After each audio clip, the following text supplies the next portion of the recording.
Now, kids, I need your help again. Because like I said, you've already done the toughest part of the service. You should be definitely able to understand this one. Can you see what this is? Can you see that, Ewan? Tell what it is? Not sure? Lucy, can you tell what it is? I'm sorry, Ben and Tim, you probably can't see that far. No? Go on, look. A seed. We're going to be talking this morning about a seed. Now, I want you to imagine this is actually a sunflower seed. Has anyone grown sunflowers in their garden this year? Anyone? Yeah? Fantastic. Well, I want you to imagine, you wouldn't last long in a pot this size, but I want you to imagine I've put this sunflower seed in this pot. What things would I need to make it grow? What things would I need to make it grow? Tim? Soil. Well done. So let's imagine I put the soil in. I was going to bring soil, but then I thought I'd get told off for making too much of a mess. So put in the soil. Tim? Sunlight and water, either from the rain or doing it ourselves. I'd be interested to know what the next one is, Liz.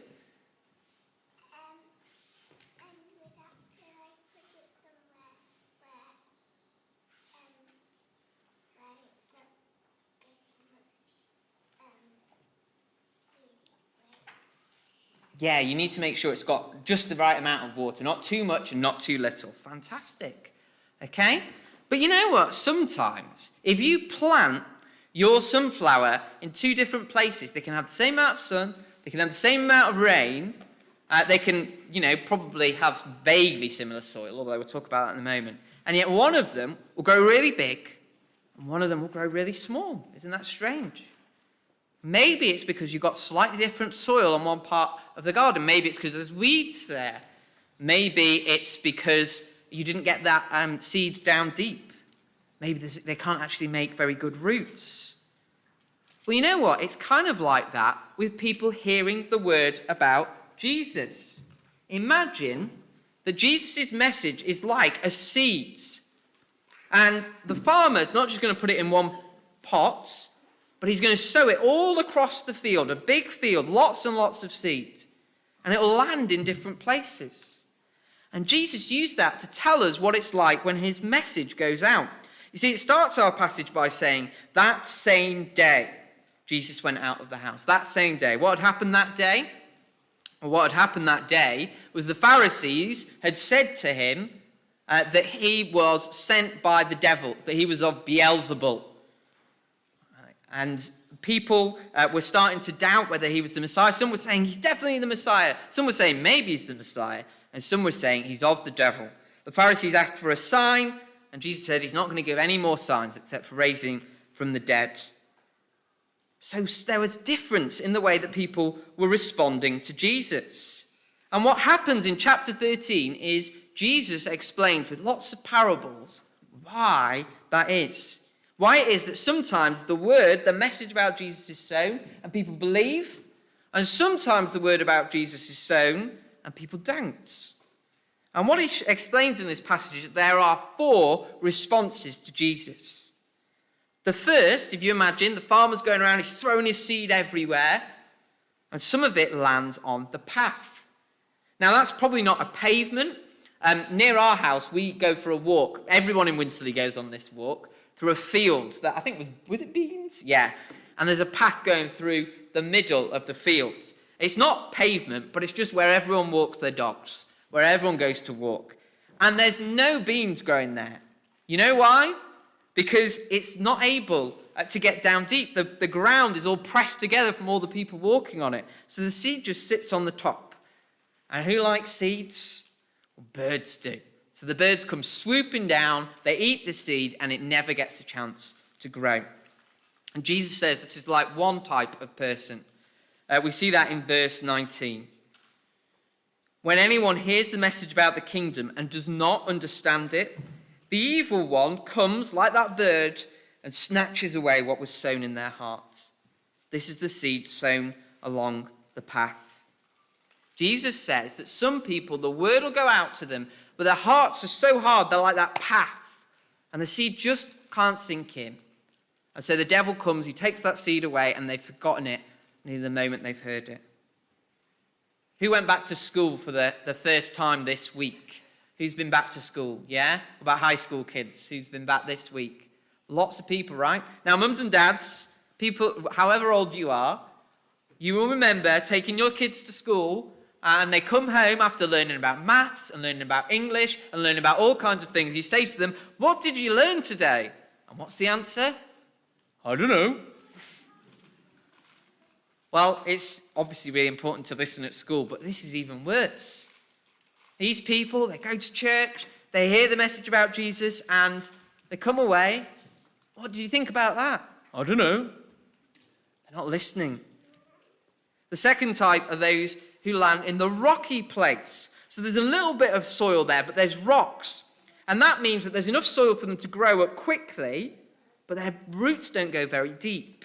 And that's a big deal if you're in Israel, which is where Jesus was talking. Can you remember in lockdown when it was really, really hot and all the grass died and all the plants in the garden died? Well, that's what it's like in Israel all the time. If a plant's going to grow, it needs to have deep roots so it can get plenty of water. But if there's rocks there, that's going to limit the roots. They're not going to be able to get deep enough. And so when the sun comes, the seed that doesn't have deep roots is just going to die. And that's what Jesus says a second group of people are like. Verse 20, the seed falling on rocky ground refers to someone who hears the word and at once receives it with joy. So they hear the message of Jesus and they're like, yes, this is amazing, this is fantastic. They might say, I've become a Christian. They might get baptized. They might take part in a church. But since they have no roots, they last only a short time. When trouble or persecution comes because of the word, which is what they believe about Jesus, they quickly fall away.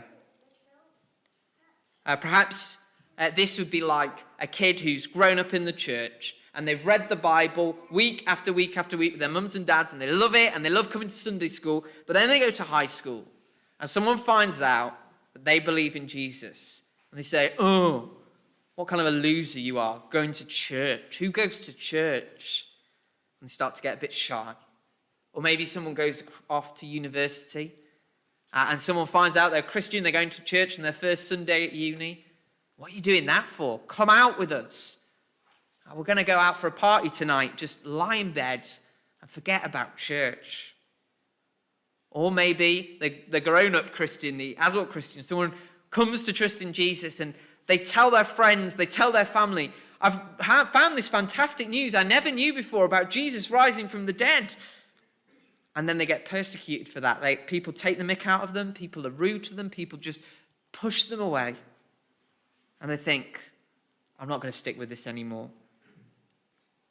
The third type is one that falls among the thorns. Now, the thorns are a kind of weed. And you might have other weeds in your garden. You might have dandelions. That's what we have in our garden. If you ever go past our house when we've not had the grass mown, you'll see dandelions everywhere. The dandelions love our house.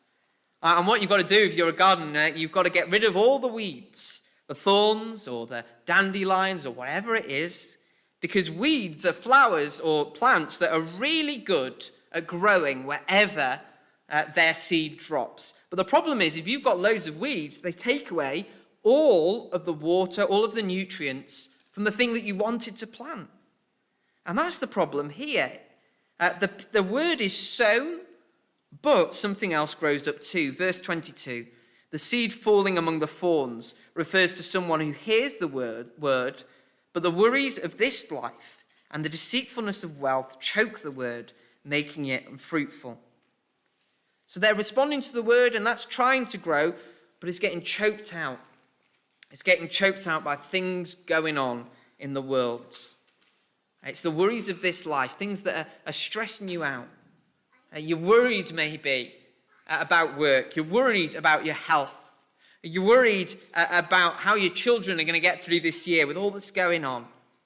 The good things, but things that have become too important. Or it's the deceitfulness of wealth. If I get money, I'll be happy. I'll have the life I want to live. And so I'm going to focus on that. And that chokes up. Those things grow bigger and bigger. And eventually, the seed sown by God withers away. That's the thorns. And then we get the good soil. Now, apparently, I don't know how anyone has ever found this out, but apparently, at the time of Jesus, it was considered amazing if you sowed a seed and it had a tenfold response. Okay, so that seed bore 10 times the amount of fruit. But what we see here is astonishing. Verse 23, but the seed falling on good soil refers to someone who hears the word and understands it. This is the one who produces a crop, yielding 100, 60, or 30 times what was sown. Now, it's not ever made explicit by Jesus what he's thinking of with the yielding of fruit. Maybe he's talking about the fruit of righteousness, the fruit of the Spirit in someone's heart. Maybe he's talking about how that person goes on to spread the message to someone else, and that's another bit of good fruit. If he wanted us to know, he'd have made that clear, I'm sure. But the point is this: there are going to be some, even amongst all the discouragements of the other three kinds of soil, there are going to be some who hear the word, who believe, and it bears fruit in their lives. Now, what are we meant to do with this parable? You're probably familiar with it. You probably could have preached everything I said to this point. Even if you've done Christianity Explored and haven't become a Christian, you already know all that stuff. So it's nothing new. What are we meant to do with it, though?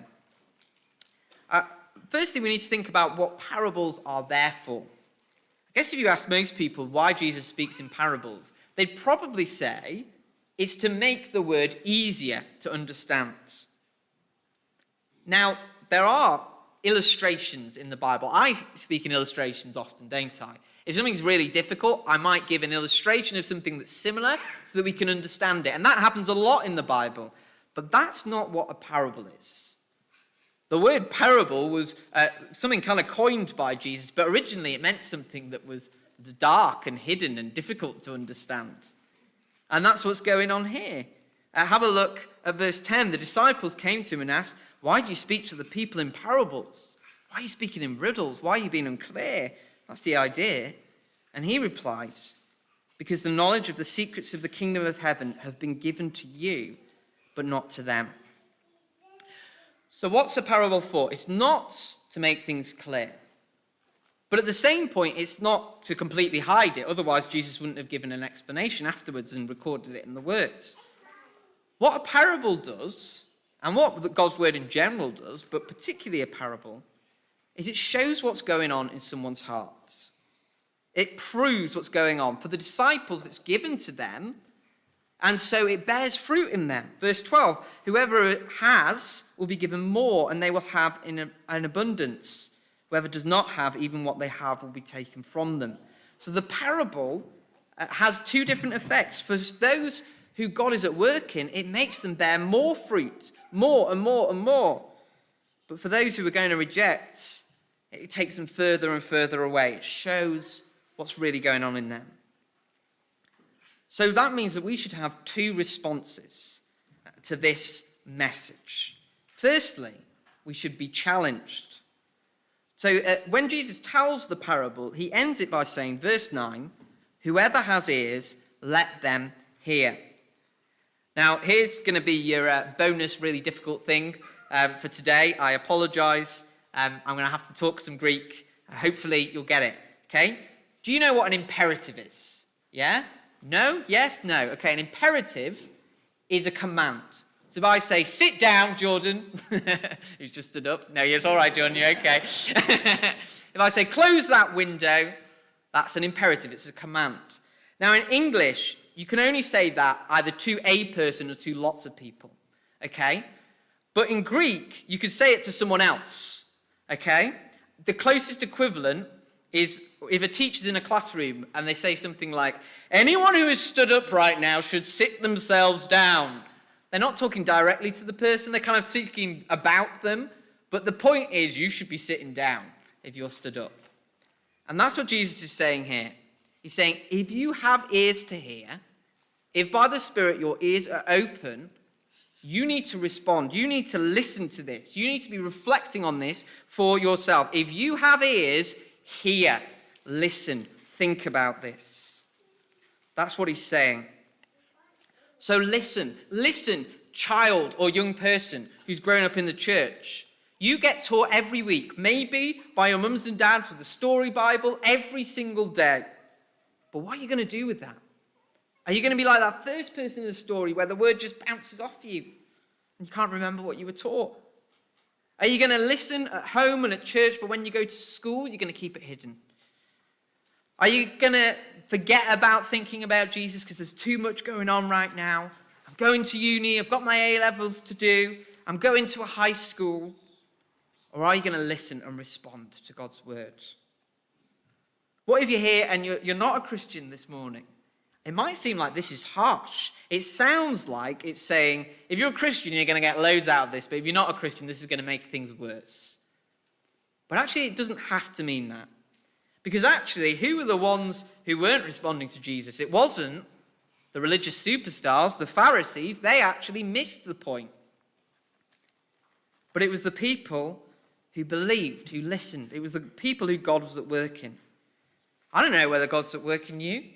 You probably don't know whether God's at work in you. But here's the test. If you have ears, hear. So if this is working on your heart, if you're feeling challenged, you feel like I should be responding to this, then respond. And if that's not true of you, you won't be listening now anyway, so who cares? But if you hear this and you want to respond, respond. Maybe you just aren't listening. You know you're not. You kind of hear this, you come every week, but you're not really thinking about it. Well, give it a chance. Give it a listen. Maybe you're scared what others may think, but isn't it better to be scared about what's going to happen to you for all eternity than think about what may happen when people are mean to you? Maybe you're too distracted by everyday stuff. I'll think about Jesus when this is sorted. But you know what? There'll be something, and there'll be something, and there'll be something else, and you'll never get the chance. Or maybe you've heard, you've thought about it, you've reflected on it, you've seen that it's true. Well, then respond. Trust in Jesus. Even if that's today for the first time. If you've got ears, hear. And Christians, we've got ears. We heard the message of Jesus when it first came to us, but we should keep listening. We should keep making sure that the word doesn't bounce off us, that the word isn't choked by us being afraid of what other people think, getting distracted by things of the world and riches. We should be praying to God to slowly grow fruit in us.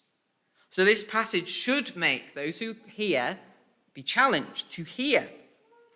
But at the same time, it should make us be encouraged.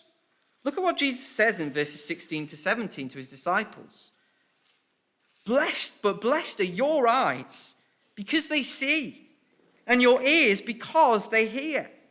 But truly I tell you, many prophets and righteous people longed to see what you see, but did not see it, and to hear what you hear, but did not hear it. Jesus says, as well as hearing that challenge, we should be encouraged. We should be praising God. We should be saying, thank you, God, that my ears hear this message. Thank you that that's happened despite the fact I don't deserve it. Thank you that that has happened despite the fact that I was your enemy and would have continued as your enemy for the rest of my life. Thank you for that. And we should be encouraged seeing what God is doing in us. Now, most of us struggle to keep those two together. We kind of think that you can't sort of say God's in control and say we should be challenged. You've got to have one or the other. The Bible isn't fussed about that because God is in control over people's actions. Again, if you want your bonus word for the day, it's compatibilism. It means that God is so powerful that when you are challenged and when you are acting, God is even in control over that. He's working through that. So we can do both of these things at once. We can be challenged and think, I need to do something. But at the same time, we can be encouraged that God is in my heart. He's giving me ears to hear, and he will make sure that his word bears fruits. So often when we hear about God electing, him choosing, him giving people ears to hear, we have one of two responses. The first is to think, this isn't fair. But it's kind of true, but not in the way that you think. It's fair on those who don't hear. Verse 14, in them is fulfilled the prophecy of Isaiah. You will be ever hearing, but never understanding. You'll be ever seeing, but never perceiving. For this people's heart have become calloused. They hardly hear with their ears, and they have closed their eyes. Otherwise they might see with their eyes, hear with their ears, understand with their hearts, and turn, and I would heal them." God speaking there about Israel. They were challenged time and time again. They just didn't want to listen. I've been reading Jeremiah in my devotions at the moment, and right up to the end, they're given these messages, and they could have responded, but they didn't.